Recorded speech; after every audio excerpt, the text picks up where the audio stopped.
तो आप सभी भक्तों का बहुत बहुत धन्यवाद जो आप आज सब यहाँ पर उपस्थित हुए। आज द्वितीय दिवस है, पर द्वितीय दिवस होने पर भी आप सबका उत्साह जो है चरम सीमा पे दिखाई दे रहा है।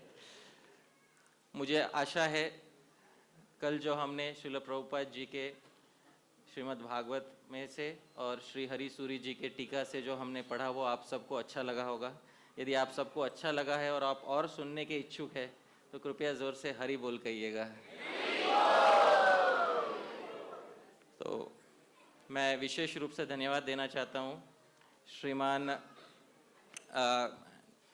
नृसिंह कृपा प्रभु का, जिन्होंने मुझे यहाँ पर आमंत्रण दिया, साथ ही साथ श्रीमान शिक्षाष्टकम प्रभु का, जिन्होंने यहाँ पे मुझे आमंत्रण किया।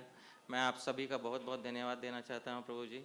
इसके पीछे का पूरा आयोजन जो है प्रभु जी वो शिक्षाश्रम प्रभु का, ये उनकी बहुत तीव्र इच्छा थी कि आप यहाँ पे आए और कथा करें, तो उसका पूरा श्रेय शिक्षाश्रम प्रभु को जाता है।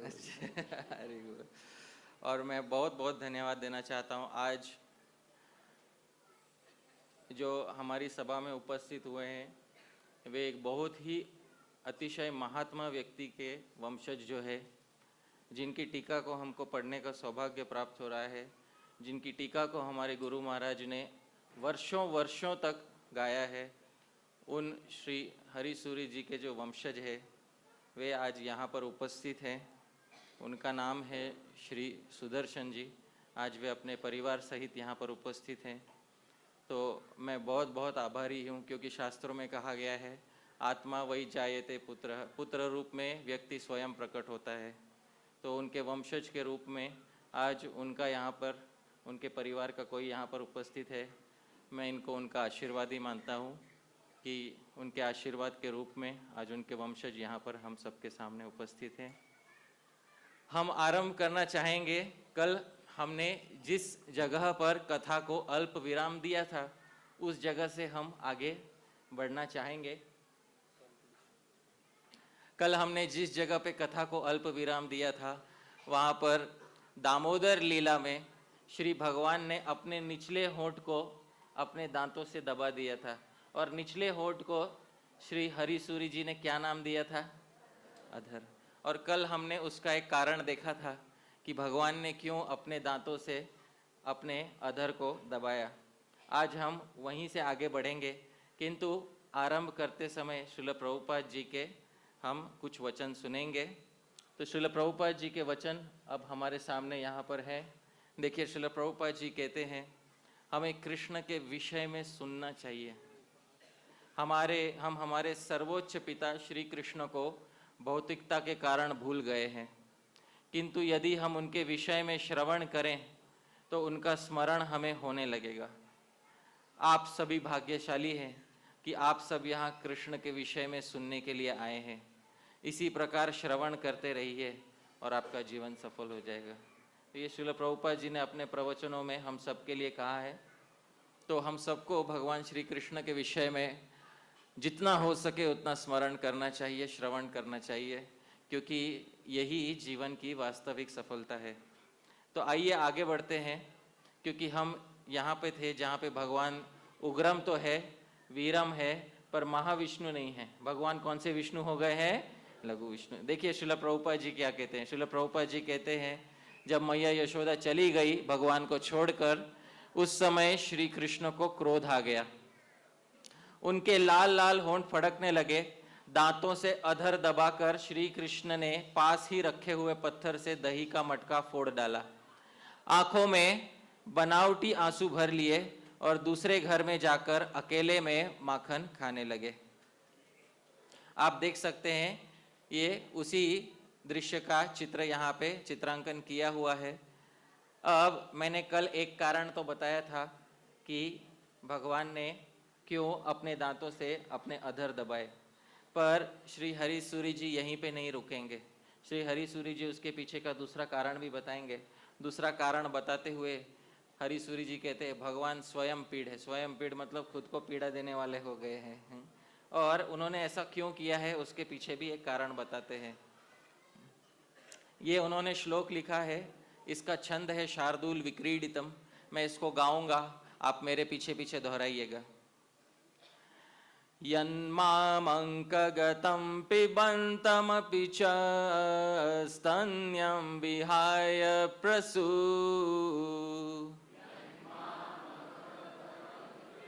तमपि च स्तन्यं विहाय प्रसू मच्चित्ताप्यधुना ययावदयवन्नागोलवोऽस्या इह चित्ताप्यधुना ययावदयवन्नागोलवोऽस्या इह किन्त्वत्राधरसङ्गते फलमिदं मत्वाद्विजाग्र्यैस्तदा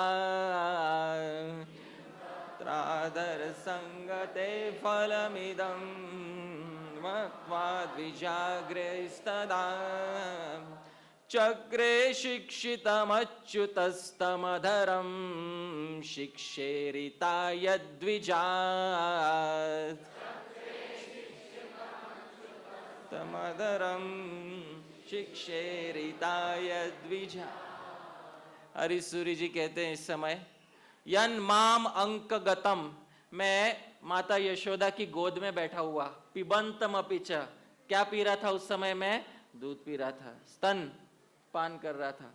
स्तन्यम विहाय, मुझे छोड़कर चली गई। कौन? प्रसू, मेरी माता मुझे छोड़ के चली गई। प्रसू कहते हैं माता को। मत चित्ता, यशोदा का तो चित्त मुझ में लगा हुआ है। क्या यशोदा का चित्त भगवान में लगा हुआ है या नहीं है? हाँ, हरिसूरी कहते हैं हाँ लगा हुआ है। पी अधुना, पर आज मुझे छोड़ के चली गई। ययाव, चली गई। अदयवत, दयाहीन की तरह मुझे छोड़ के चली गई, जैसे कोई दया नहीं है वैसे छोड़ के चली गई। पर हरिसूरी जी बोलते हैं भगवान ने उस समय सोचा, ना अगो लवोस्या इह, इसमें मैया यशोदा का तनिक भी दोष नहीं है, कोई भी दोष नहीं है इसमें। अच्छा, क्यों दोष नहीं है? अगले लाइन में बोलते हैं, किंतु अत्र अधर संगत है फलम इदम। अरे ये तो अधर जो है, अधर का एक अर्थ होता है जो नीचे गिरता रहता है, उसको समाज में क्या कहते हैं? अधर। जैसे निचला होठ है, उसको आप छोड़ दोगे तो स्वाभाविक रूप से वो नीचे गिरने लगता है। आप समझ रहे? इसलिए अधर के दो अर्थ होते हैं। एक अर्थ होता है निचला होठ, दूसरा समाज में जो व्यक्ति खुद तो नीचे गिरता है, अपने साथ साथ दूसरों को भी नीचे ले जाता है, भगवान की सेवा से दूर ले जाता है, ऐसे व्यक्ति को क्या कहते हैं? अधर। इसमें मैया यशोदा का दोष नहीं है, इसमें उस व्यक्ति का दोष है जो नीचे गिर रहा था। कौन नीचे गिर रहा था उस समय अग्नि में? दूध। तो उस अधर का दोष है, जो नीचे गिरने वाले व्यक्ति का दोष है, इसमें मैया का दोष नहीं है।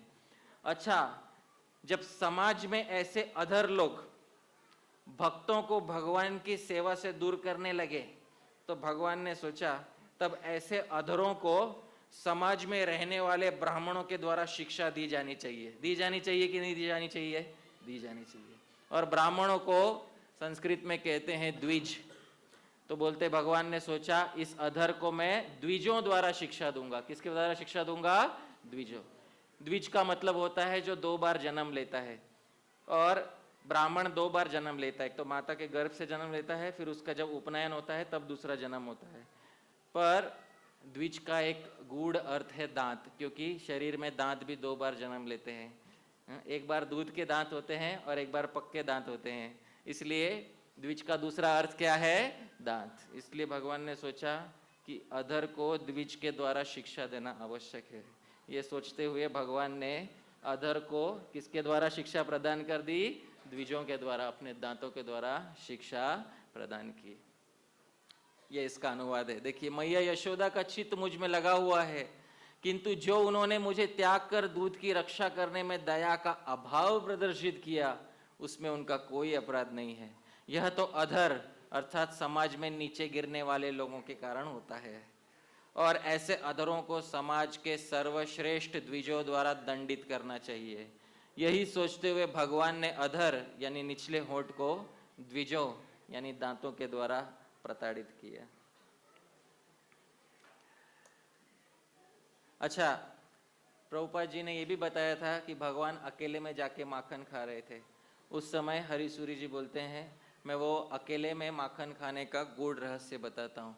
देखिए, भगवान ने जब मटकी फोड़ा तो दही का मटकी था। किसका मटकी था वो? दही। पूरे आंगन में दही दही सब जगह हो गया था, पर भगवान ने ना तो दूध पिया ना दही खाया। भगवान ने अकेले में जाके क्या खाया? माखन खाया।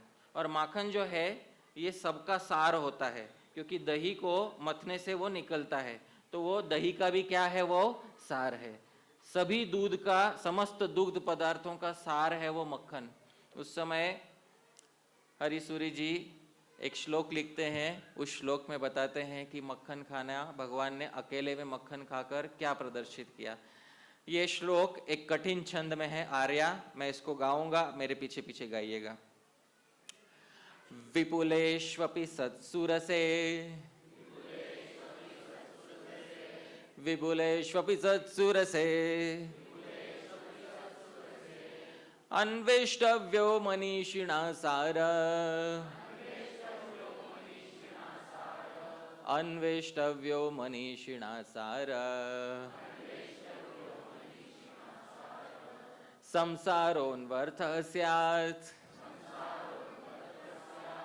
संसारोन्वर्थः स्यात्, तदेति नवनीत संग्रहाध्वनितम्, तदेति नवनीत संग्रहाध्वनितम्। हरिसूरी जी कहते हैं, विपुलेष्वपि सत्सु रसेषु, रसेषु बहुत सारे रस फैले हुए हो आपके सामने। भगवान के सामने बहुत सारे रस फैले हुए थे, दूध, दही, बहुत सारे रस फैले हुए थे। अन्वेष्टव्यो मनीषिणा, पर मनीषी जो बुद्धिमान व्यक्ति है वो ढूंढ के निकालता है सभी रसों का सार। सभी रसों का क्या ढूंढ के निकालता है? सार। क्योंकि उन सभी दूध पदार्थों का सार जो है वो मक्खन था, तो भगवान ने बाकी सारे दूध पदार्थ नहीं खाए, पर भगवान ने क्या खाया वहां पे? मक्खन, जो सभी दूध पदार्थों का सार है। हरिसूरी कहते हैं, संसारो अनवर्थः स्यात्, तभी जाके आप कह सकते हो कि आपने सभी पदार्थों का सार ग्रहण किया है। सभी को कहते हैं सम और सार, तभी जाके आप संसार में रहे हो। अगर आपने समसार ग्रहण, सम मतलब सभी का क्या ग्रहण किया है आपने? सार। जब आपने सभी यानी सम का सार ग्रहण किया है, तभी जाके आप वास्तव में संसार में जिए, वरना आप संसार में नहीं जिए।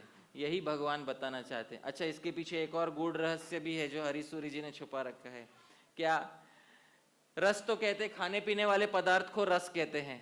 रस का एक दूसरा भी अर्थ होता है, जो हृदय में खुशी होती है उसको रस कहते हैं। हरिसूरी जी कहते, संसार में बहुत सारी खुशियां हैं, पर बुद्धिमान व्यक्ति ने जो सभी खुशियों का सार है, सभी खुशियों का सार कौन सा रस है? वो है भक्ति रस। वो ढूंढ के निकालना चाहिए। जीवन में बहुत सारे रस मिलेंगे हमको, हाँ? पुत्र बनने का रस, पिता बनने का रस, पति बनने का रस, वो सारे रस तो है, पर सभी रसों का सार एक ही रस है, और वो कौन सा रस है? भक्ति रस। मनीषी व्यक्ति ने सभी रसों का सार ढूंढ के निकालना चाहिए और जीवन में भक्ति करना चाहिए, तभी जाके वो व्यक्ति सच में संसार में जिया। अन्यथा जो भक्ति नहीं किया वो कभी भी संसार में वास्तव में नहीं जिया। ये भगवान ने सभी वस्तुओं के सार माखन खाकर दिखाया। यहाँ पर देखिए, संसार में अनेक रस होने पे भी विद्वान व्यक्ति को सभी रसों का सार ढूंढना चाहिए, जिससे संसार अनवर्थ, अनवर्थ मतलब जो नाम है, जैसा नाम है उसका मतलब सिद्ध हो जाए। यही तथ्य माखन खाते हुए भगवान के द्वारा प्रकट हुआ। उस समय श्रील प्रभुपाद जी बताते हैं श्रीमद् भागवत के अपने अनुवाद में कि उस समय माता यशोदा पुनः वापस आई। आप देख सकते हैं माता यशोदा पुनः वापस आ गई हैं। और माता यशोदा जब पुनः वापस आई, उस समय श्रील प्रभुपाद जी क्या वर्णन करते हैं अपने श्रीमद् भागवतम में देखिए। यशोदा जी ओटे हुए दूध को उतार कर फिर मथने के घर में चली आई। वहां देखती हैं तो दही का मटका टुकड़े टुकड़े हो गया है। वे समझ गई कि ये सब मेरे लाला की ही करतूत है। साथ ही उन्हें वहां न देख के यशोदा माता हंसने लगी। अब देखिए, बहुत सिंपल काम किया। यशोदा माता क्या करने लगी? उस समय हंसने लगी। अब यशोदा माता हंस रही है, इसके पीछे भी कविवर श्री हरिसूरी के हृदय में भगवान ने कुछ रहस्य छुपा के रखा है। आप सब जानना चाहते हैं माता यशोदा क्यों हंसने लगी?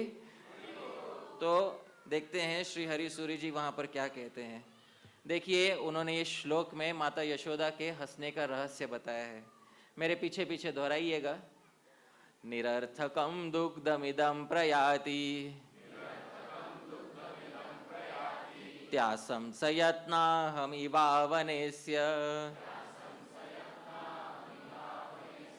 ततोऽधिको भूद्व्यय एष चित्राम् आलक्ष्य सादैव गतिं जहास। यशोदा मैया सोचे अपने मन में, निरर्थकम दुग्धम इदम प्रयाति, अरे मैं सोच रही थी ये उबलता हुआ दूध निरर्थक व्यर्थ में उबला जा रहा है। हाँ, जो दूध उबल रहा था अंदर वो व्यर्थ में उसका नुकसान होने वाला है, इसीलिए आसाम संयत्ना, मैंने जतन किया उस दूध को बचाने के लिए जो उबला जा रहा था अंदर। परिणाम क्या हुआ? ततो अधिको भूद्व्यय, उससे ज्यादा दूध तो मेरा नुकसान हो गया। जितना बचाने गई थी उससे कई गुना अधिक मेरा क्या हो गया?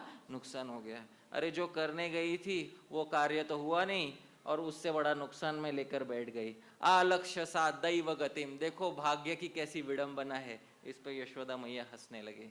ये उसका अनुवाद है। मैया यशोदा ने सोचा चूल्हे का दूध व्यर्थ ही नष्ट हो रहा है, इसलिए मैं उसे बचाने के लिए दौड़ पड़ी, किंतु परिणाम यह हुआ कि जितना बचाने गई थी उससे अधिक तो मेरा नाश हो गया।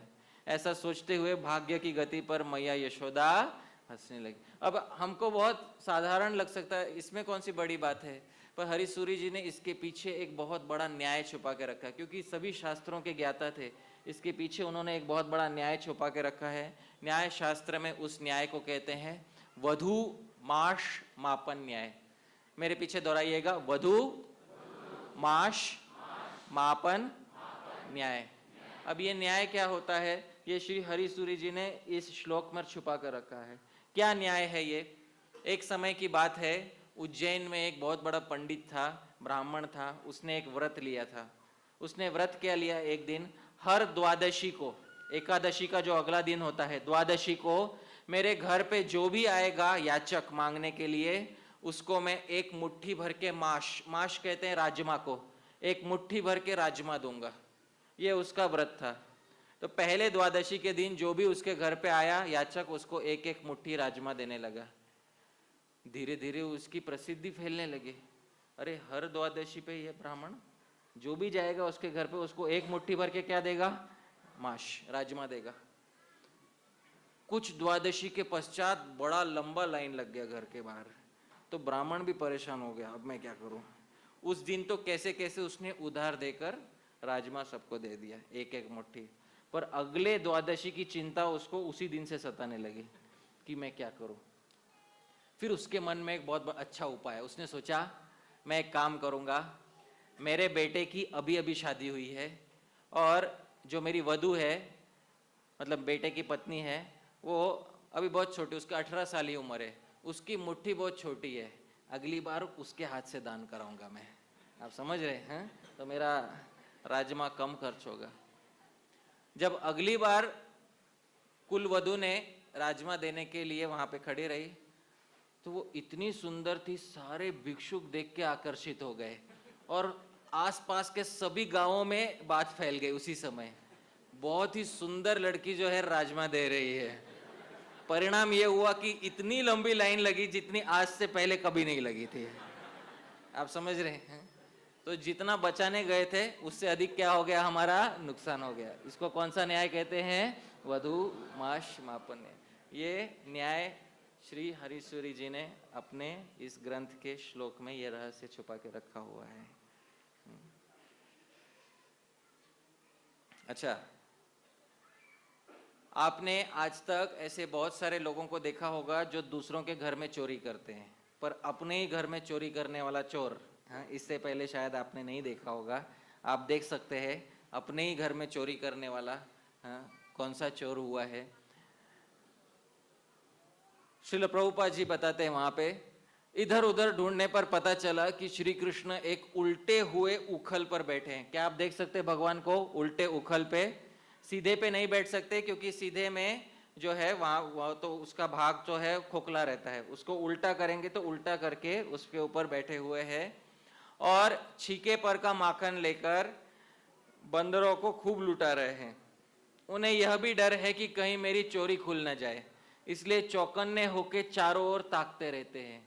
उस समय श्रील जीव गोस्वामी कहते हैं, पकड़ने वाले की तो 2 ही आंख रहती है, पर चोरी करने वाले की हजारों आंखें रहती है।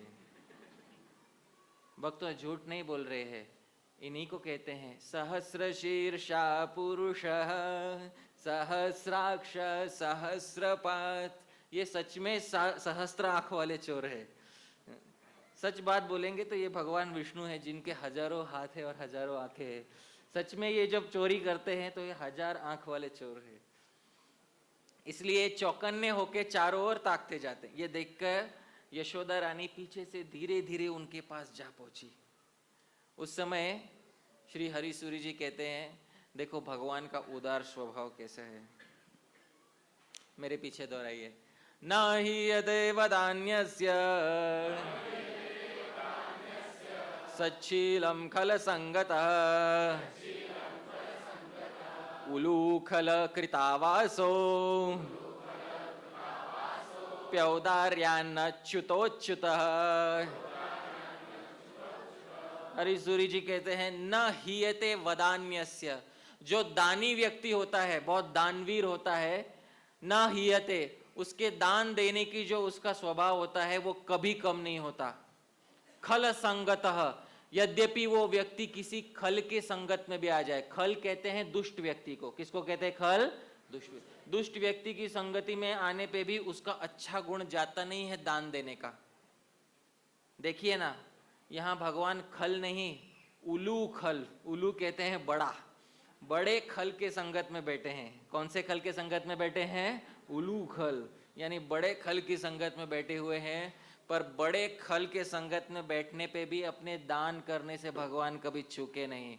औदार्य न च्युतोच्युत, अच्युत है, कभी गिरते नहीं है अपने व्रत से, इसलिए अपने औदार्य से भगवान गिरे नहीं। यद्यपि उलू खल, उलू खल का एक अर्थ होता है उखल, और उलू खल का दूसरा अर्थ होता है, उलू मतलब बड़ा और खल मतलब दुष्ट। बड़े दुष्ट व्यक्ति पे बैठे हैं, उलू खल पे बैठे हैं, फिर भी भगवान अपने दान करने के स्वभाव से चूके नहीं। देखिए, उदार व्यक्ति का स्वभाव किसी खल का संग होने पर भी जाता नहीं है। देखिए, स्वयं उलू खल यानी बड़े खल पर बैठने के बाद भी भगवान अच्युत अपने औदार्य के गुण से च्युत नहीं हुए। उस समय श्रील प्रभुपाद जी बताते हैं, जब श्री कृष्ण ने देखा कि मेरी माँ हाथ में छड़ी लिए मेरी ही ओर आ रही है, तब झट से ओखली पर से कूद पड़े और डरे हुए की भांति भागे। और मुझे बहुत अच्छा लगा भक्तों, जब मैंने ये प्रभुपाद जी के द्वारा पढ़ा, मुझे बहुत अच्छा लगा। क्यों अच्छा लगा मैं बताता हूं आपको। शास्त्रों में दिया हुआ है, यस्य भयेन सूर्य उदयति यस्य भयेन वातो वाति, जिसके भय से सूर्य उगता है। किसके भय से सूर्य उगता है? भगवान के। जिसके भय से वायु बहती है, जिसके भय से संसार चलता है। आप मानते हैं कि नहीं कि संसार भय के ऊपर चलता है? सही बात है कि नहीं? तो वो भगवान जो सबको भय में डालता है, आज संसार में एक व्यक्ति ऐसा प्रकट हो गया जिसने उस भगवान को भय में डाल दिया। कौन है वो व्यक्ति? भगवान को उनकी ही कड़वी दवाई थोड़ा सा पिलाने का जो काम किया है वो एक ही भक्त कर पाए हैं, और वो कौन है? मैया यशोदा। मुझे बहुत खुशी हुई है सुन के, क्योंकि हम सबको आजीवन डर में रखने वाले हैं, जो उनको कभी ना कभी तो डर का थोड़ा एहसास होना चाहिए कि नहीं होना चाहिए? बोलिए, होना चाहिए कि नहीं होना चाहिए? होना चाहिए। आज तक तो बिना निडर होके इधर उधर घूमते रहते थे वृंदावन में। इतने निडर थे कि मैया यशोदा जब दही मत रही थी तो अपना हाथ लाके मथानी को रोक दिया सीधा। लेकिन आज उनके हृदय में पहली बार मैया यशोदा ने थोड़ा सा डर, यद्यपि ये डर आध्यात्मिक है, भौतिक डर नहीं है, फिर भी थोड़ा सा डर उत्पन्न कर दिया है। ऐसे मैया यशोदा की जय हो, क्योंकि और कोई व्यक्ति ये काम नहीं कर पाएगा। जो दशरथ से नहीं हो पाया, जो कौशल्या से नहीं हो पाया, जो भगवान के और किसी माता पिता से नहीं हो पाया, वो कार्य एक व्यक्ति ने किया है, और वो कौन है? मैया यशोदा। वो कार्य करके दिखाया है। उस समय देखिए भगवान भागने लगते हैं। प्रभुपाद जी अपने अनुवाद में कहते हैं, सुखदेव गोस्वामी परीक्षित महाराज से कहते हैं, परीक्षित बड़े बड़े योगी तपस्या के द्वारा अपने मन को अत्यंत सूक्ष्म और शुद्ध बनाकर भी जिनमें प्रवेश नहीं कर पाते, पाने की बात तो दूर रही, उन्हीं भगवान के पीछे पीछे उन्हें पकड़ने के लिए यशोदा जी दौड़ी। और मैंने आपको कल बोला था, भगवान की एक एक उपाधि यशोदा मैया निकाल देगी। हम सभी सुबह गाते हैं, उग्रम वीरम महाविष्णुम ज्वलंतम सर्वतोमुखम, गाते हैं कि नहीं? अब आप मुझे बताइए, ये देखकर भगवान यहाँ पे उग्र है या अनुग्रह है? भगवान गुस्से में है या खुद डरे हुए है? अनुग्रह है। यहाँ वीर है या अवीर है? वीर होते तो डट के खड़े रहते, जो वीर नहीं होता वही भाग जाता है मैदान से। यहाँ वीर है या अवीर है? अच्छा, महाविष्णु है या लघु विष्णु है? अच्छा, कहते हैं सर्वतोमुखम, सब जगह उनका मुख है, सभी दिशाओं में। अगर सभी दिशाओं में उनका मुख है तो क्या हम मैया यशोदा की दिशा में मुख कर सकते हैं इस समय? सभी दिशाओं में हो सकता है, लेकिन मैया यशोदा की तरफ उनका मुख नहीं है इस समय। आप समझ रहे? भगवान की जो भी सारी भगवत्ता है, उनकी जो सारी उपाधियां हैं, भगवान होने का जो उनका गौरव है, वो भगवान को मैया यशोदा के तुम्हारे वृंदावन के बाहर रखना, वो सब वृंदावन के अंदर तुम्हारा एक एक उपाधि जो है तुमको छोड़ना पड़ेगा। सर्वोपाधि विनिर्मुख, ये भक्तों के लिए नहीं, ये भगवान के लिए भी लागू होना चाहिए। सभी उपाधियों से मुक्त होकर रहना वृंदावन में, एक आम नागरिक की तरह जीवन व्यतीत करना होगा आपको, तभी जाके प्रेम बढ़ेगा। उसके बिना कभी प्रेम नहीं बढ़ सकता।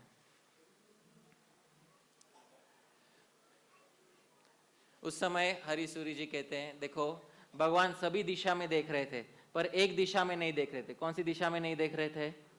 यशोदा मैया की दिशा में भगवान नहीं देख रहे थे। उस समय हरिसूरी बोलते हैं, देखो यशोदा मैया के हाथ में, बाएं हाथ में छोटी सी छड़ी है। आप देख सकते हैं, जिस पास से देखोगे तो छोटी छड़ी यशोदा मैया के बाएं हाथ में दिखाई देगी आपको। इस पे श्री हरिसूरी जी अपने एक श्लोक रच के कहते हैं, मेरे पीछे गाइएगा।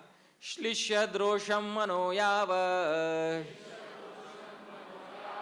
तावद ईशः पराङ्मुखः सूक्ष्मवेत्राश्रितस्यापि भवेदित्यभवत् स्फुटम्।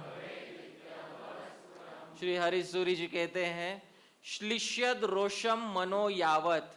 देखो आप सभी सुनो, जब तक मन में थोड़ा सा भी रोष लगा हुआ है, चिपका हुआ है, थोड़ा भी गुस्सा है भगवान के प्रति, जब तक यशोदा मैया के मन में थोड़ा सा भी गुस्सा बाकी था भगवान के प्रति, तावद, तब तक ईशः भगवान परांगमुखः, दूसरी तरफ चेहरा करके रखे थे।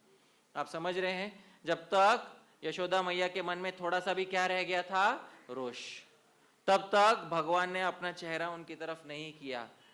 सूक्ष्म वेत्राश्रितस्यापि, यद्यपि मैया यशोदा ने सूक्ष्म वेत्र, सूक्ष्म का अर्थ होता है छोटी और वेत्र का अर्थ होता है छड़ी, बड़ी छड़ी नहीं पकड़ी थी। कौन सी छड़ी पकड़ी थी? एकदम छोटी, सूक्ष्म वेत्र पकड़ के रखा था, फिर भी भगवान ने नहीं देखा। अच्छा, ये तो सही बात है, पर इसमें एक गूढ़ रहस्य भी छुपा हुआ है। दूसरा अर्थ हम सभी भक्तों के लिए है। सभी भक्तों के लिए हरिसूरी जी कहते हैं, श्लिष्यद रोषम मनो यावद, जब तक हम भक्तों के मन में भगवान के प्रति थोड़ा सा भी क्रोध है, थोड़ा सा भी प्रतिकूल भाव है, तावद ईशः परांगमुखः, तब तक भगवान कभी हमारी दिशा में नहीं देखेंगे। आप समझ रहे भक्तों? जब तक हमारे मन में थोड़ा सा भी भगवान के प्रति रोष रह गया है कि भगवान क्यों मुझ पे कृपा नहीं करते, तावद ईशः परांगमुखः, तब तक भगवान परांगमुख रहेंगे। सूक्ष्म वेत्राश्रितस्यापि, सूक्ष्म का दूसरा, सूक्ष्म वेत्र का दूसरा अर्थ है सूक्ष्म ज्ञान होने पे, ब्रह्म ज्ञान भी हो आपको, सूक्ष्म ज्ञान हो। वेत्र का दूसरा अर्थ होता है ज्ञान। यद्यपि आपने ब्रह्म ज्ञान भी प्राप्त कर लिया हो, पर जब तक आपका मन में थोड़ा भी भगवान के प्रति प्रतिकूल भाव है, तब तक भगवान कभी आपकी तरफ नहीं देखेंगे। भगवान ने इस लीला के द्वारा ये एकदम स्पष्ट कर दिया।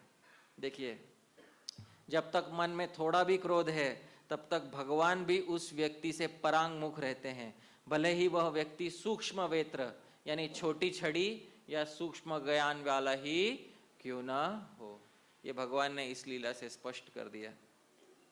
अच्छा, फिर भी धीरे धीरे श्रील प्रभुपाद जी बताते हैं अपने अनुवाद में कि मैया यशोदा भाग भाग के उनको पकड़ना चाहती थी, पकड़ने का प्रयास करना चाहती थी।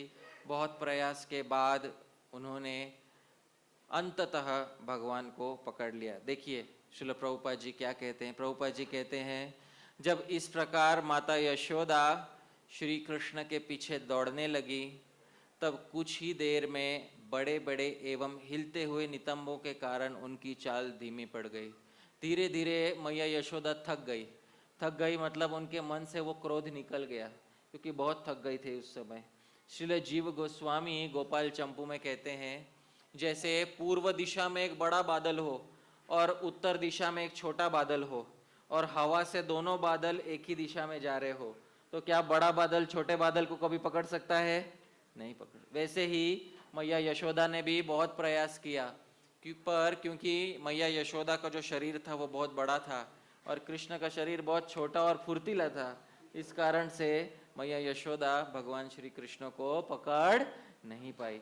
धीरे धीरे मैया यशोदा जो है वो थक गई और उसके बाद श्रील प्रभुपाद जी कहते हैं, देखिए क्या कहते हैं श्रील प्रभुपाद जी,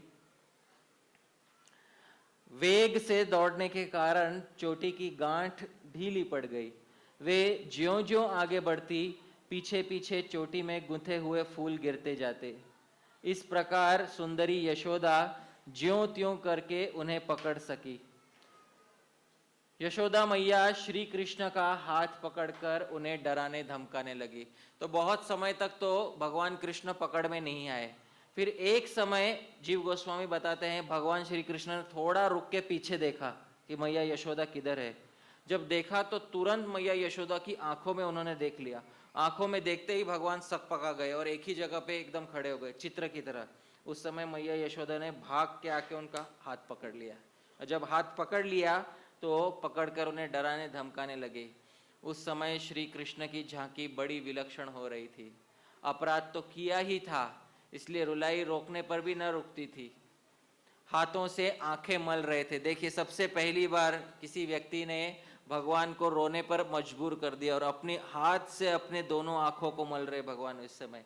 अच्छा, क्यों मल रहे हैं इसका भी रहस्य बताया गया है। आचार्य कहते हैं उनके आंखों में काजल लगाया, अंजन लगाया हुआ है। अब भगवान रोएंगे तो सारा काजल फैल जाएगा चेहरे पे, और जब सारा काजल फैल जाएगा चेहरे पे तो जब सूख जाएगा वो तो उसका दाग रह जाएगा, और दाग रह जाएगा, वही दाग लेके वृंदावन में घूमेंगे तो सब लोग चिढ़ाएंगे, अच्छा कृष्ण तुम रो रहे थे आज, है कि नहीं? आज से पहले कभी नहीं रोए थे तुम, पर आज रुला दिया तुमको, बहुत अच्छा काम किया, हम बहुत दिन से प्रतीक्षा कर रहे थे, कभी अच्छी तुम्हारी पिटाई हो जाए, तुम रो और हमारे चित्त को हमको अच्छा लगे। क्योंकि भगवान के बहुत सारे दोस्त थे जो भगवान को इस तरह से चिढ़ाते रहते हैं। और जीव गोस्वामी कहते हैं उस दिन भगवान का एक नया नाम पड़ गया, भगनाश। भगनाश मीन्स भग्न आशा यस्य, जिसकी आशा भंग हो गई दूध पीने की, उसको नाम पड़ गया भग्नाश। तो भग्नाश ये नाम उस समय भगवान कृष्ण के दोस्तों ने उनको दिया। ये जैसे मजाक मजाक में चिढ़ाने के लिए नाम रखते हैं ना, वैसा नाम भगवान को उस समय उनके दोस्तों ने रखा। हाथों से आंखें मल रहे थे, इसलिए मुंह पर काजल की स्याही फैल गई थी और पीटने के भय से आंखें ऊपर की ओर उठ गई थी। उनसे व्याकुलता सूचित हो रही थी। यह श्रील प्रभुपाद अपने श्रीमद् भागवत के अनुवाद में लिख कर देते हैं। उस समय कविवर श्री हरिसूरी भगवान के रोने का रहस्य समझाते हैं, भगवान क्यों रोने लगे उस समय। तो ये श्लोक उन्होंने लिखा है। श्लोक का छंद है वसंत तिलकम। ये ब्रह्म संहिता जैसे गाते हैं वैसे ही हम गा सकते हैं, मेरे पीछे दोहराइएगा। आलम्ब्य यष्टिमनया बलयापि सम्प्रत्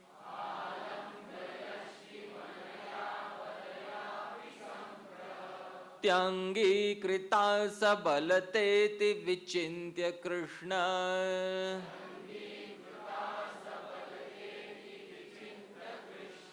स्वस्मिन्नपि प्रबलतां रुदितच्छरेण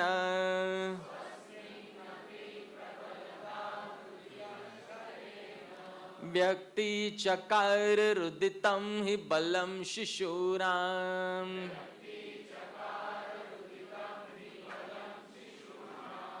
ये सभी के सभी श्लोक जो है यही इसी नासिक में पुण्य भूमि में लिखे गए थे।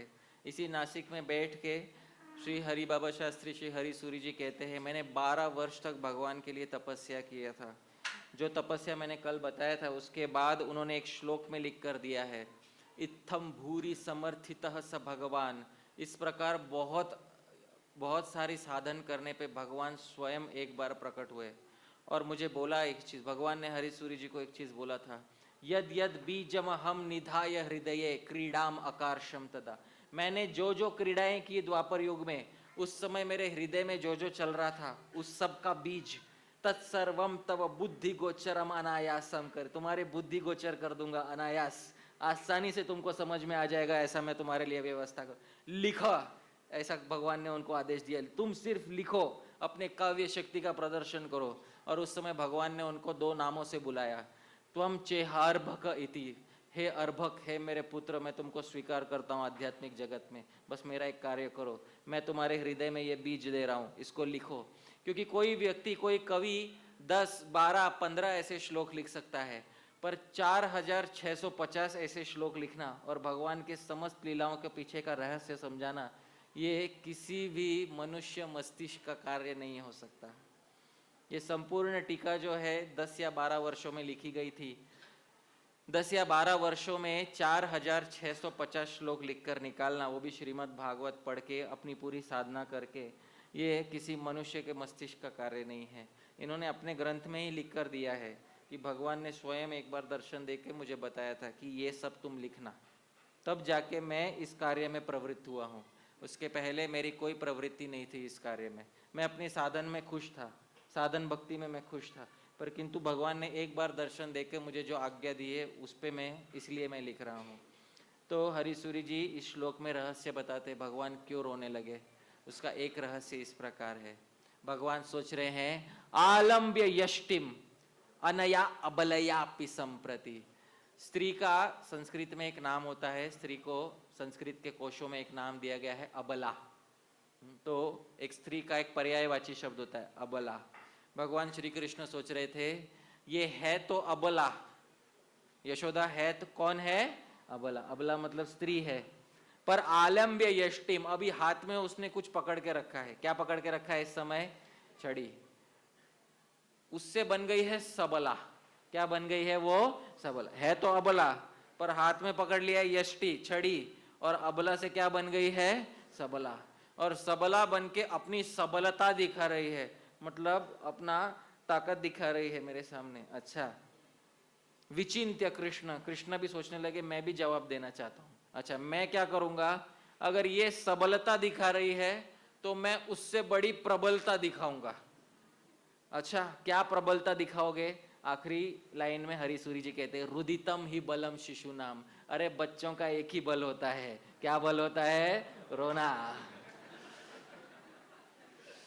और अगर आपको यकीन नहीं हो कि बच्चों का बल रोना होता है, तो अगर कोई एक बच्चा यहां पर आ जाए और जोर से रोने लगे तो सभा का मूड खराब हो जाएगा। सही बात है कि नहीं? हाँ, इतने सारे भक्त एक तरफ और एक बच्चा एक तरफ। तो हरिसूरी जी एकदम बराबर कहते हैं, रुदितम ही बलम शिशु नाम। वो अबला से सबला हो गई रहेगी, पर मैं भी प्रबल बन के दिखाऊंगा, और मैं अपना अकेला जो मेरा सामर्थ्य है वो यहाँ पे प्रकट करूंगा, और मेरा सामर्थ्य है रोना। ये देखिए इसका अनुवाद है। भगवान ने सोचा, हाथ में छड़ी पकड़कर यह अबला यानी नारी बहुत सबला बलशालिनी हो गई है, अगर ऐसा है तो मैं भी अपनी प्रबलता दिखाऊंगा। कौन सी प्रबलता? रोना ही बच्चों का सर्वोत्कृष्ट बल है। इसमें हरिसूरी जी ने एक बहुत गूढ़ नीति शास्त्र का रहस्य छुपा के रखा है। इसमें उन्होंने चाणक्य नीति से एक श्लोक के आधार पे ये श्लोक बनाया है। चाणक्य नीति में ये श्लोक हमारे सामने आता है, देखिए मेरे पीछे दोहराइएगा। दुर्बलस्य बलम राजा चौराणाम अनृतम बलम बलम मूर्खस्य मौनित्वम बालानाम रोदनम बलम। ये बहुत आसान संस्कृत में है, बहुतों को समझ में आ गया होगा।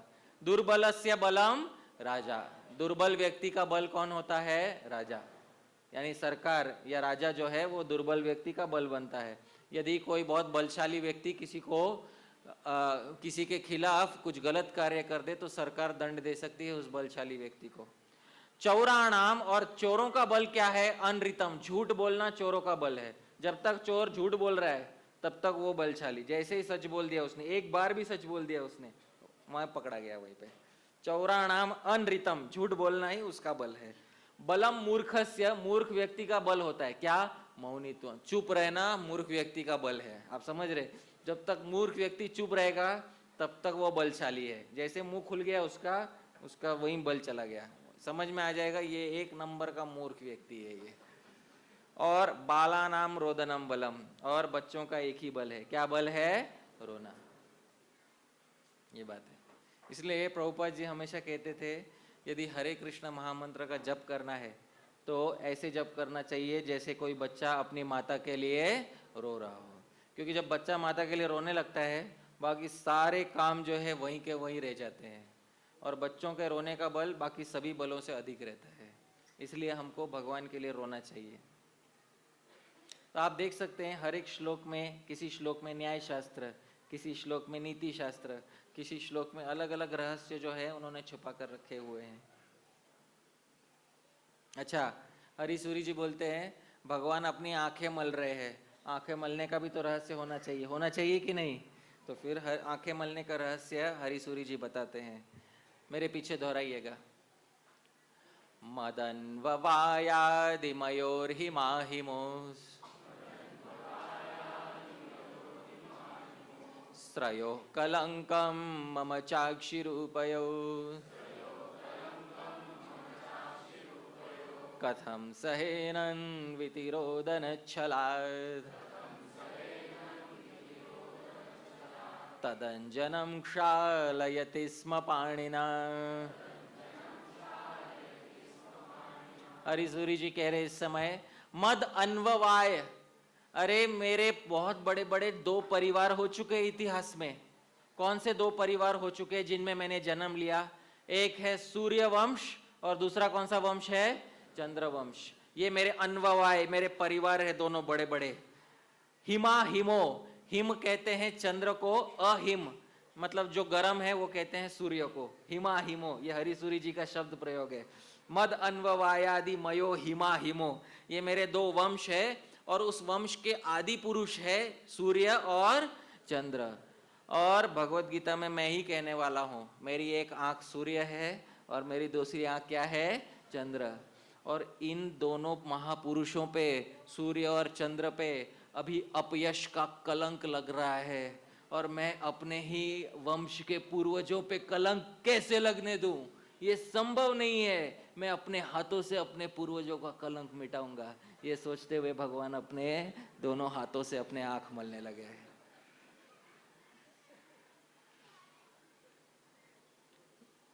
आप में से कौन सोच सके कौन से मनुष्य मस्तिष्क की उपज हो सकती है? आप समझ रहे हैं ये किसी मनुष्य मस्तिष्क की उपज नहीं है, भगवान ने उनके हृदय में बीज दिया है। वो बीज जो है फलित हुआ है इस श्लोक के रूप में। ये इसका अनुवाद है। यह मेरे दो नेत्र सूर्य और चंद्र है, और यह मेरे वंश के आदिम पुरुष है। अब इनके ऊपर अपयश का कलंक फैले जा रहा है। इस अपयश के कलंक को मैं कैसे सहन करूं?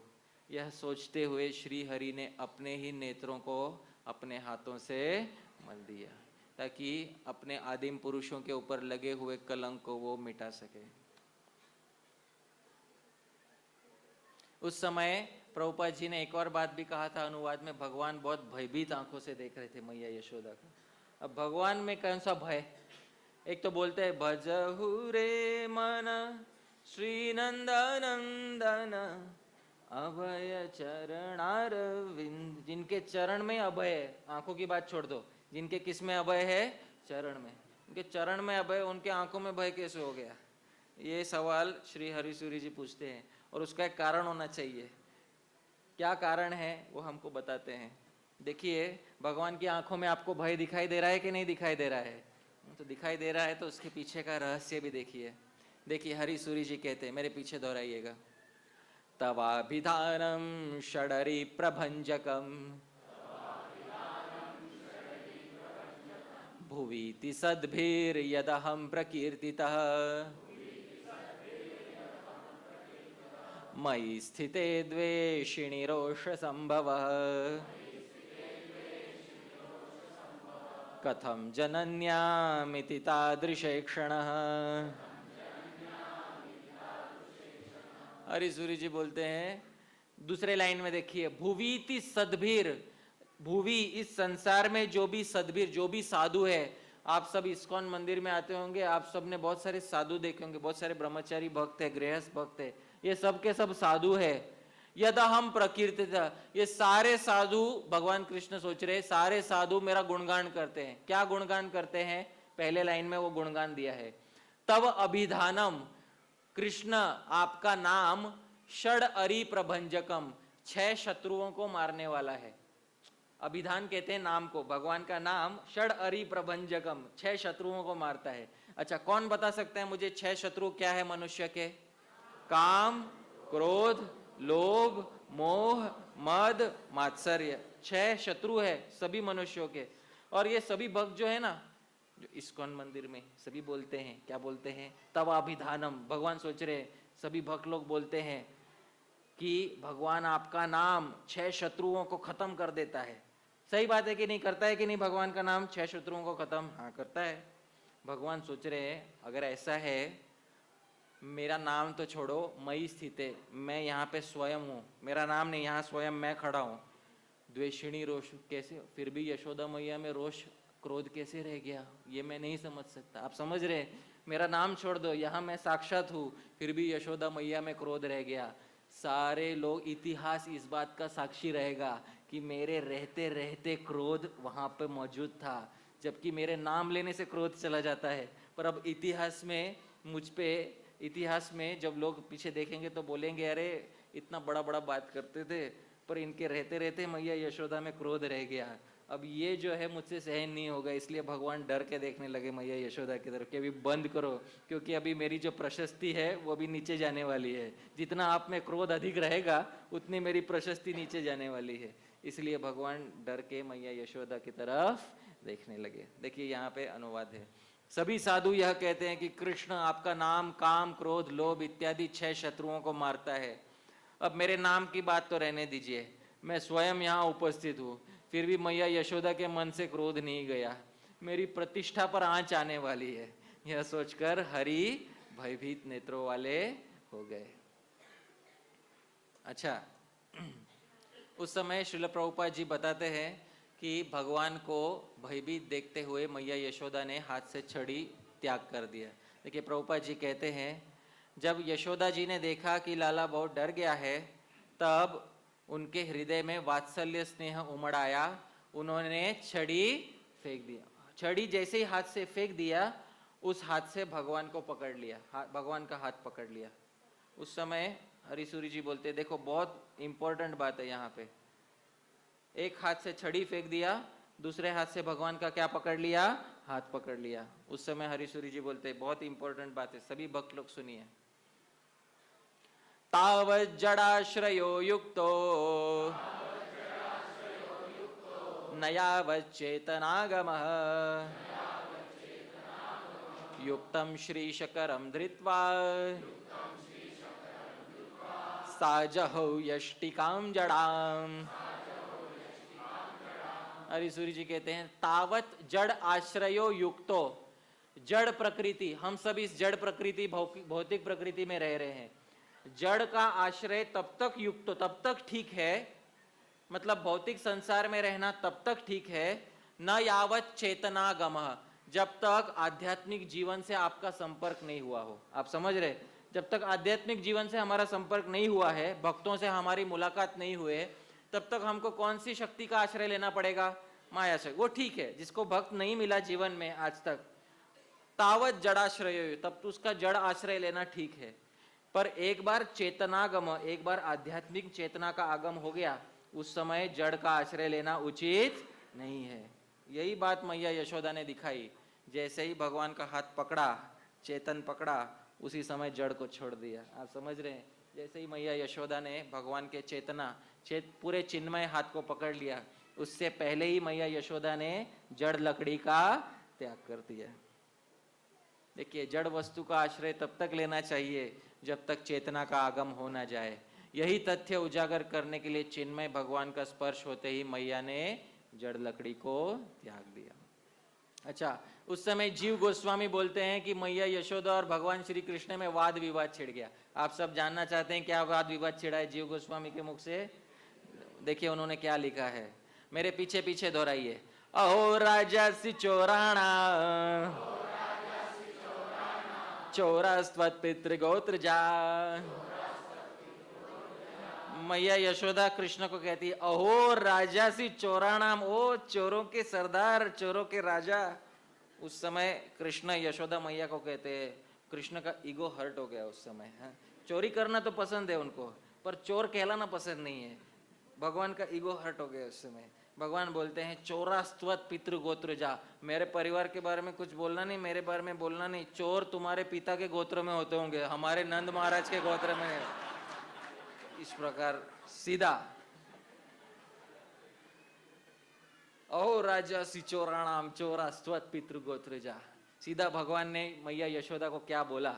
अब ये सब कहाँ से जीव गोस्वामी जी को मालूम? आप पूछोगे ये कौन से श्रीमद् भागवत में? तो हमने कभी नहीं पढ़ा। किसी ने पढ़ा ये श्रीमद् भागवतम में कि भगवान ने बोला कि चोर यशोदा मैया तुम्हारे पिता के गोत्र में उत्पन्न होते हैं, हमारे गोत्र में नहीं। तो ये जीव गोस्वामी जी को कैसे मालूम पड़ा? तो बात ये है, जो ये भक्त कवि हैं जैसे हरीसूरी जी है, जीव गोस्वामी है, सनातन गोस्वामी है, रूप गोस्वामी, जब टीका लिखते हैं इन सबको भगवान का एक एक दर्शन हो चुका है, कम से कम एक दर्शन हुआ है, तब जाके उन्होंने अपना पेन जो है लिखना शुरू किया, उससे पहले लिखना आरंभ नहीं किया है। तो ये एक मस्तिष्क की कोरी कल्पना नहीं है, ये समाधि में रह के लिखा हुआ ग्रंथ रहते हैं ये सब। ये गोपाल चंपू जो ग्रंथ लिखा गया है, ये समाधिस्थ होकर राधा दामोदर मंदिर जो वृंदावन में है, राधा दामोदर मंदिर में ये ग्रंथ लिखा गया है। वैसे ही श्री हरीसूरी जी ने यहाँ पे उनका समाधि है पास में, वहाँ पे वो बैठ के समाधिस्थ होके उन्होंने अपने ग्रंथ 4650 श्लोक लिखा है। तो मनुष्य मस्तिष्क का कार्य नहीं है। अच्छा, उसके बाद यशोदा मैया देखिए क्या बोलते हैं भगवान कृष्ण को। यशोदा मैया डांट रही है भगवान कृष्ण को, मेरे पीछे पीछे दोहराइए। रे रे वाचो युक्ति सत्तम चोरोत्तम त्वं नरोत्तम जातोपि वानर प्रियो वानर प्रकृति रेवासी। अरे अरे अरे झूठ बोलने वाले, हाँ, वाचो युक्ति सत्तम, अपनी बातों के जाल में फंसाने वाले, चोरोत्तम, चोरों के सरदार, त्वम नरोत्तम जातो, तुम सबसे बड़े व्यक्ति नंद महाराज से पैदा हुए हो, फिर भी वानर प्रियो, बंदरों से प्रेम रखते हो। सही बात है कि नहीं? हाँ, और वानर प्रकृति रे, और उनके साथ रह के तुम भी बड़ा बंदर बन के रह गए हो अभी। तब भगवान को बहुत और बुरा लगा। उस समय जीव गोस्वामी कहते हैं, अगर ऐसा है ना तो मैं चला जाऊंगा बंदरों के साथ, फिर बोलना मत कि मेरा बेटा भाग गया। से धमकी दिया उस समय भगवान ने, सीधा धमकी दिया। इस समय भी भगवान मान नहीं रहे। आप समझ रहे? इसको कहते हैं ना, हिंदी में कहते हैं कि ना, बहुत ही अमीर पिता का बिगड़ा हुआ बेटा। आप समझ रहे हैं? हाँ, इस प्रकार का जो स्वभाव दिखाया गया है वो भगवान ने यहाँ पे चरितार्थ किया है। क्योंकि नंद महाराज सबसे धनाढ्य व्यक्ति है ब्रज में, और उनका ये जो पुत्र है ये किस प्रकार से बिगड़ गया है ये हम इस वार्तालाप में स्पष्ट रूप से देख सकते हैं। सीधा बोल दिया, धमकी दे दिया, अगर तुम ऐसे बोल रहे तो मैं बंदरों के साथ भाग जाऊंगा।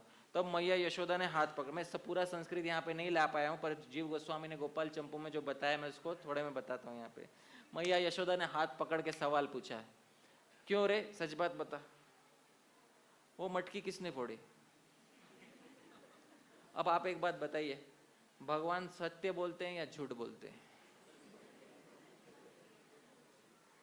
सोच के जवाब दीजिएगा, भगवान सच बोलते हैं या झूठ बोलते हैं? भगवान सच बोलते हैं। अगर आप बोले भगवान सच बोलते हैं तो भगवान ने जो उत्तर दिया यहाँ पे, इस उत्तर पे विचार कीजिए। देखिए भगवान ने क्या कहा। जब मैया यशोदा ने पूछा, क्यों रे, वो मटकी किसने फोड़ा, बता, सच बता ना, झूठ नहीं बोलना। तब भगवान बोलने लगे, वो परमेश्वर का दिया हुआ दंड था। आप समझ रहे हैं? फिर मैया यशोदा, ओ अच्छा, परमेश्वर का दिया हुआ दंड था, अच्छा अच्छा। तो मुझे बता बेटा कि बंदरों को मक्खन कौन खिला रहा था, हैं? उस समय भगवान ने उत्तर दिया, जिसने बंदरों को बनाया है वही बंदरों को खिलाएगा। आप समझ रहे हैं? हाँ, ये सच भी नहीं है और ये झूठ भी नहीं है। इस प्रकार का उत्तर भगवान ने दिया। ये सब आचार्यों ने अपने ग्रंथों में बहुत बहुत रस इसमें निकाला है। आगे हरिसूरी जी और भी रस निकालने वाले हैं इसमें, क्योंकि हर एक चीज पे रोक के बोलने वाले, ये क्यों हुआ, ये क्यों हुआ, ये क्यों हुआ, हर चीज पे ये क्यों हुआ। ये सब रहस्य एक ही है आचार्य जिन्होंने अपने ग्रंथ में लिख के दिया है। और वो आचार्य हमारा परम सौभाग्य है कि इस महाराष्ट्र के परम पवित्र नासिक भूमि में उनका आविर्भाव हुआ। वे पूरे जीवन भर यहाँ पे रहे और उन्होंने इस ग्रंथ की रचना की। हरिसूरी जी बोलते हैं, एक श्लोक में पूरी लीला का रहस्य सुनना चाहते हो? अगर एक श्लोक में पूरी लीला का रहस्य सुनना चाहते, अब तक जो लीला हुई, क्या लीला हुई है अभी तक? भगवान आए, मैया यशोदा से दूध मांगा, यशोदा मैया ने स्तनपान कराया, बीच में भगवान को अतृप्त छोड़ के चली गई, भगवान ने सब विध्वंस कर दिया, भगवान भाग गए, मैया यशोदा उनके पीछे भागी और मैया यशोदा ने पकड़ लिया। अब तक ये लीला हुई है। इस सब लीला का एक रहस्य एक ही श्लोक में अगर जानना चाहते हो तो हरिसूरी जी अगला श्लोक यहाँ पे बताते हैं। ये श्लोक का छंद अलग है। श्लोक का छंद है शिखरिणी। जैसे जगन्नाथ अष्टकम गाते हैं वैसे हरिसूरी जी ने उस छंद में लिखा है। मैं गाने का प्रयास करूंगा। ये छंद थोड़ा कठिन है गाने में, मेरे पीछे गाने का प्रयास कीजिएगा। मदीयं संतोषं सुफलदम् असम्पाद्य मनुजो,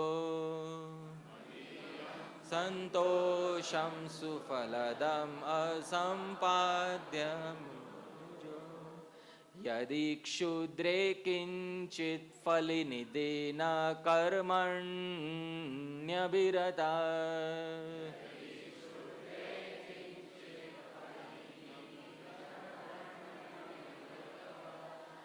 पवित्रे तस्यार्थक्षतिरपि च अहं स्थितिरहम्, क्षतिरपि च दूरस्थितिरहम्,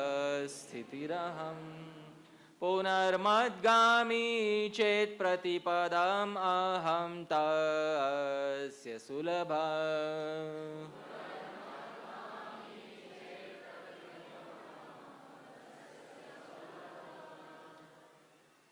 भगवान बोल रहे, हरिसूरी जी भगवान के वाणी को यहाँ पे बता रहे। भगवान बोल रहे हैं, मदीयम संतोषम सुफलदम।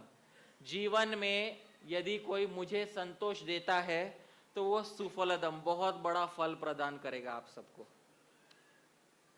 ये सभी मनुष्यों का कर्तव्य है कि जब मैं उनके जीवन में आऊं तो मुझे तृप्त करे। आप समझ रहे हैं? जब मैं उनके जीवन में चल के आऊं तो सभी मनुष्य ने मुझे क्या करना चाहिए? यशोदा मैया को जो लीला हुई उसके साथ साथ बोल रहे हैं, जब मैं चल के आऊं आपके जीवन में तो आपका कर्तव्य है कि आप मुझे संतुष्ट करें। भगवान बोल रहे हैं सुफलदम, इससे आपको अच्छा फल मिलेगा। बट असंपाद्य मनुजो, बट मनुष्य मेरी संतुष्टि को नहीं करता है, मुझे छोड़ के चला जाता है। सही बात है कि नहीं? हाँ? मुझे बीच में ही अतृप्त छोड़ के चला जाता है, मेरी सेवा छोड़ के चला जाता है मनुष्य। अच्छा, क्यों चला जाता है? क्षुद्रे किंचित, कुछ थोड़ा प्रॉफिट कमाने के लिए, थोड़ा कुछ बचाने के लिए संसार में चला जाता है।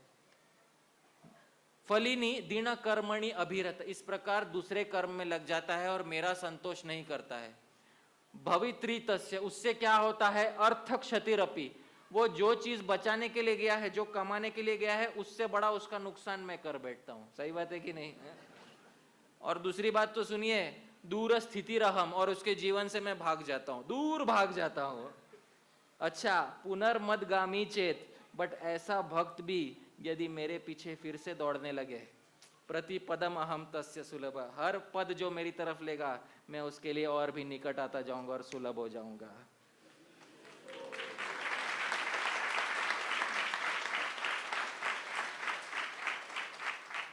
पूरी लीला को गागर में सागर भरने का कार्य यहाँ पे हरिसूरी जी के द्वारा हुआ है। देखिए कृष्ण पूरी लीला से बता रहे हैं, मुझे प्रसन्न करना मनुष्यों को बहुत अच्छा फल प्रदान कर सकता है, किंतु मनुष्य मेरी सेवा त्याग कर किसी क्षुद्र लाभ के चक्कर में पड़ जाता है। परिणाम यह होता है कि जो लाभ वह कमाने गया है उससे भी अधिक उसका नुकसान हो जाता है और मैं भी उस व्यक्ति से दूर भाग जाता हूँ। किंतु यदि ऐसा व्यक्ति किसी भी समय वापस मेरे पीछे भागने लगे तो मैं भी उसके द्वारा पकड़ा जाता हूँ और बद्ध हो जाता हूँ। सही बात है कि नहीं भक्तों? पूरी लीला के द्वारा यही रहस्य समझाया गया है भगवान को।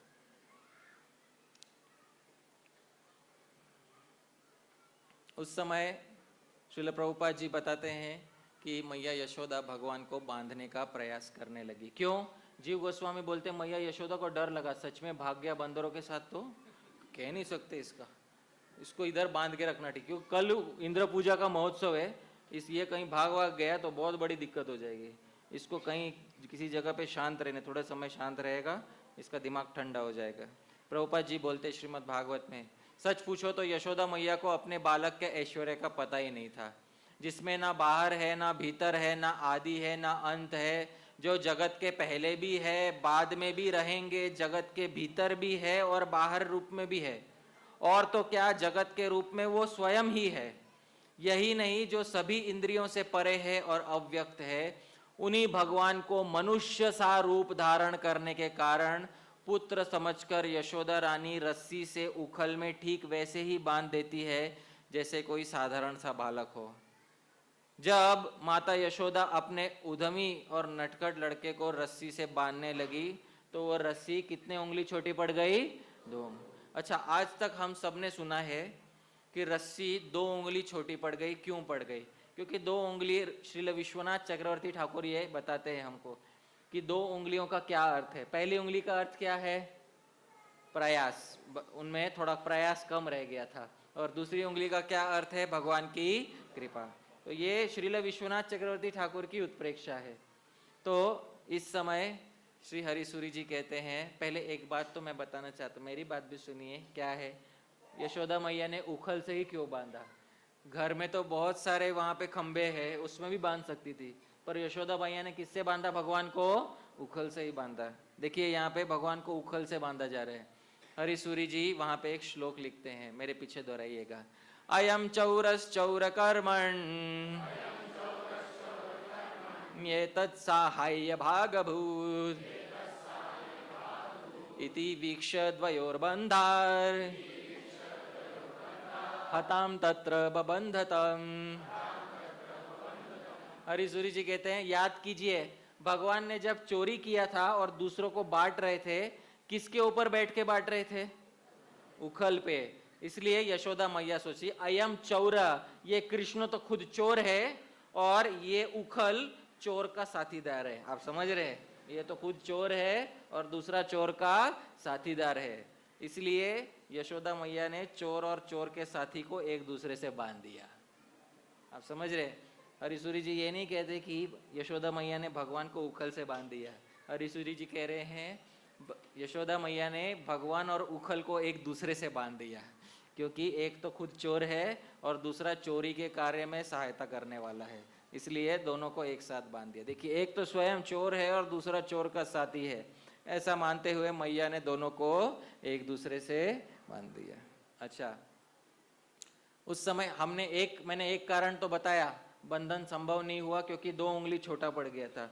और हम श्रील विश्वनाथ चक्रवर्ती ठाकुर के जो उन्होंने इस बारे में अपना वक्तव्य दिया है वो तो हम जानते हैं, किंतु आज मैं पहली बार श्री हरिसूरी जी का जो गूढ़ रहस्य है इसके पीछे, कि रस्सी क्यों छोटी पड़ गई, बंधन क्यों संभव नहीं हुआ, ये मैं बताना चाहता हूँ। ये आज का अंतिम श्लोक है श्री हरिसूरी जी का। कल यहाँ से लीला आगे बढ़ेगी। तो श्री हरिसूरी जी के अंतिम श्लोक मैं आपके सामने यहाँ पर दिखा रहा हूँ, मेरे पीछे दोहराइए। यस्मिन् कृपानुग्रह वीक्षणं विभो भवत्यसौ वेत्ति न बन्ध संभवम् युक्तं तदा तद्धरिणा तथेक्षितम् मुक्तं स्वयं दामन बन्ध भागभूत् मैं आप सबसे एक प्रश्न पूछना चाहता हूँ। मैं किसी एक व्यक्ति को पकड़ता हूँ। प्रभु जी, आपका नाम क्या है? दीपराज प्रभु।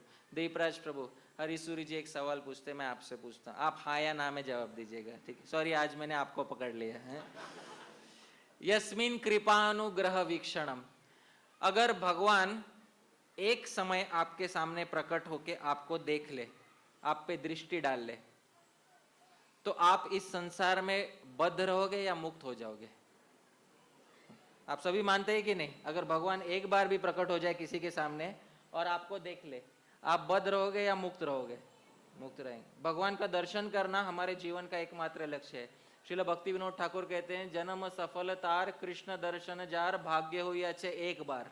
जन्म उसका सफल हो गया जिसके भाग्य में कृष्ण का दर्शन कितनी बार हो गया? एक बार। तो हरिसूरी जी कहते हैं, यस्मिन कृपानुग्रह वीक्षणम विभोर, यदि भगवान अब देख लें किसी को एक बार भी, भवत्यसौ वेत्ति न बंध संभवम, वो व्यक्ति के सारे बंधन खुल जाते हैं, वो कभी बंधन में नहीं पड़ सकता। सही बात है कि नहीं? बिल्कुल। युक्तम तदा, इसलिए तो देखो, आप सभी देखो, तस्वीर में देखिए सब लोग, भगवान रोते रोते रस्सी को देख रहे हैं, और जैसे भगवान ने रस्सी को देखा, रस्सी स्वयं मुक्त हो गई, और मुक्त व्यक्ति दूसरे को बंधन में कैसे डाल सकता है भला?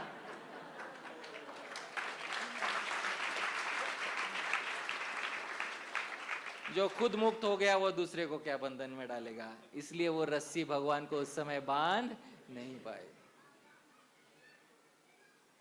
जिस पर प्रभु की कृपा दृष्टि पड़ जाती है वह अपने आप मुक्त हो जाता है। अब देखिए, जैसे ही कृष्ण ने रस्सी को देखा वह मुक्त हो गई, और मुक्त व्यक्ति भी भला किसी को बंधन में डाल सकता है क्या? ये सवाल पे हरिसूरी जी ने छोड़ दिया प्रभु, और सवाल का जवाब हम सबको मालूम है। इसलिए रस्सी कभी भी भगवान को बांध नहीं पाए। तो मैं बहुत बहुत धन्यवाद देना चाहता हूँ आप सबका पुनः, आज आप सब यहाँ पे उपस्थित हुए। मुख्य रूप से आज मेरे लिए बहुत विशेष दिन है। मैं कई वर्षों से श्री हरिसूरी जी की टीका को कह रहा हूँ, पर यह पहली बार है जब मैं श्री हरिसूरी जी, उनका जो प्राकट्य स्थल है श्री नासिक, ये पुण्य तीर्थ है, यहाँ पर रह के मैंने उनकी कथा मैं कह रहा हूँ। और आज बहुत ही विशेष दिवस है कि आज उनके ही वंशज, जो उनके ही कुल में उत्पन्न हुए हैं, आज वे भी यहाँ पर आए और उन्होंने अपना आशीर्वाद मुझे प्रदान किया। ये मेरे लिए बहुत बड़ी बात है कि जिन टीकाकार की टीका मैं कह रहा हूँ, उन टीकाकार के ही जो वंशज है, विशेष रूप से जो टीकाकार स्वयं जो है अपने वंशज के रूप में उपस्थित हुए हैं, ऐसा मानो मुझे प्रतीत हुआ। मुझे उनकी कृपा का हमेशा अपेक्षा रहेगी। मैं प्रार्थना करता हूँ कि हरिसूरी जी की ये जो टीका है, ये हज़ारों हज़ारों वर्षों तक भक्तों के हृदय में इसी प्रकार से रस प्रदान करती रहे। आप सभी भक्तों को बहुत बहुत धन्यवाद। आप सब आज यहाँ पर आए। श्रील प्रभुपाद जी के एक वक्तव्य से हम यहाँ पर अंत करेंगे। प्रभुपाद जी कहते हैं, शास्त्रों में अनेक नियम हैं, किंतु सबसे पहला और मूल नियम एक ही है, सदा कृष्ण का स्मरण करो और उन्हें कभी भूलो मत। श्री चैतन्य चरितामृत में प्रभुपाद जी कहते हैं। आप सबका पुनः बहुत बहुत शत शत धन्यवाद। श्रील प्रभुपाद की